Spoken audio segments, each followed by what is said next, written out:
In this video, I'm going to cover tips for sub 40 on Megaminx. I don't really have full set, like fully ground tips for this section because I haven't really asked around about what other people did for sub 40, but I'm just going to go talk about how I improved myself from around 41 to about 38 seconds.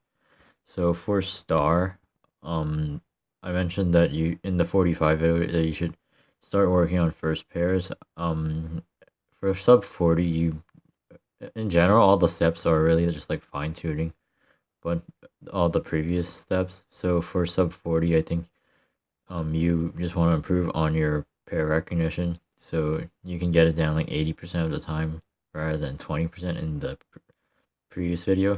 For F2L and S2L, I didn't make too many changes, but one thing that I use a lot is this specific F2L case.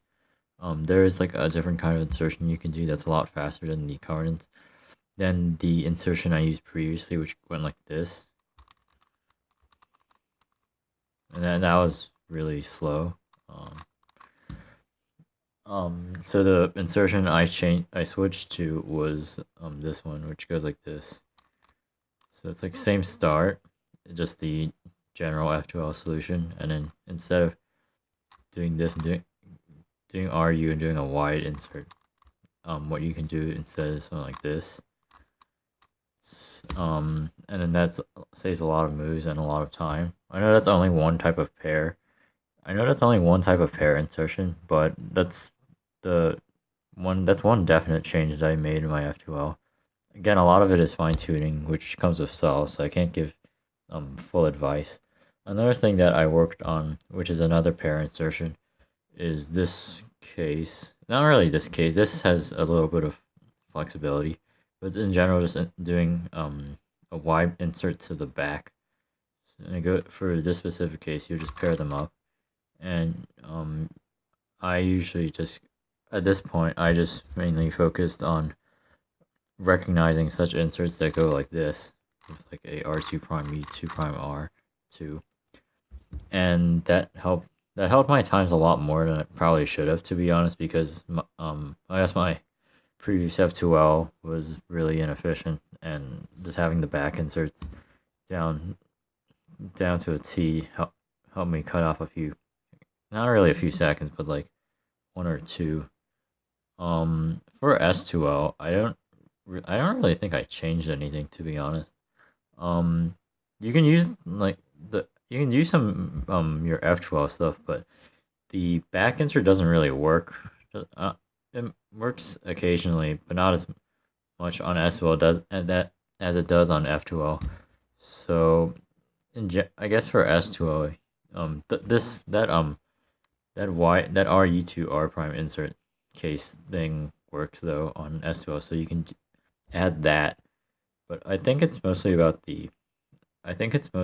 just doing a lot of solves, getting used to pretty much everything else I mentioned in the other videos. In particular, the pair first stuff that I introduced in the previous video. You want to get that down very, very well, so that you can just take advantage of those opportunities when they come. And for last layer, that's where I think most of the improvement was, because that was like really the only thing left. And for that, when you're around like 44 and 43, you should have at least 120 PLO, specifically everything up to video 17 in my series. And then once you have that, you can start learning the 18, 19, 20. They're pretty difficult algs, mostly because the recognition's pretty bad, and the algs aren't really that great either. But I think that's a pretty important change. I think that's a pretty important change to make in your last layer, because if you only know the first 17 videos, that's like 125 of 150, and then that's like 1/6 of your cells that don't have a one look PLO, and you can't really just give up your solve like that. So you definitely want to learn full PLO to get consistent sub 40.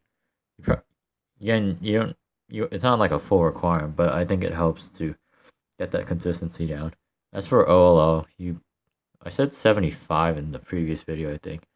So you just want to take it up to 100, I guess. And um, if you do get to 40, then OLLs will probably OLLs and last layer stuff in general will probably be the difference between like 40 and 39. Um, another last layer topic, another last layer thing that I did was just like really practice my algs. This mostly involved just like kind of spamming them on each S2L pair of sides. So wait, usually let's say I'll just do like I don't know, it's like a T perm or something. So I usually start at orange green. Just this because this is my last two faces color. I go like this and do that like 12 times or so. Usually 12 you would end up I ended up doing it 10 or 12 times per side because that ends up being like two full F2L, then two full like solid last layer cycles. Like the T perm has a three, has like a three. You do three T perms to go from solid state to solid state. So for that, I just chose 12 because it's like a clean multiple. For some other cases, it has like five executions for solid state to solid state. So for those cases, you want to do 10. So I'm good at 15, but for the most part, it's usually those three.